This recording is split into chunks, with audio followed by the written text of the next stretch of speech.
Today we'll talk about how can you fix this problem or know how you can do that on your Lemon8 app.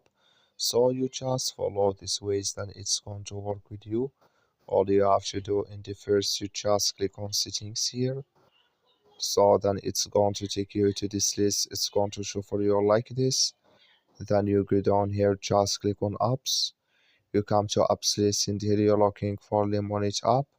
You just click on search. Then here add Lemon8, it's going to show for you like this. Click on it.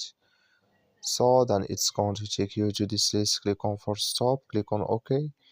Then you go down, just click on storage, come to storage list here, just click on clear cache. Then all you have to do, so you just go to your Play Store. So you click here on your Play Store.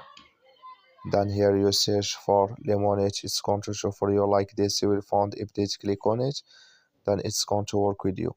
As well, thank you for watching. Don't forget to support us by liking, subscribe.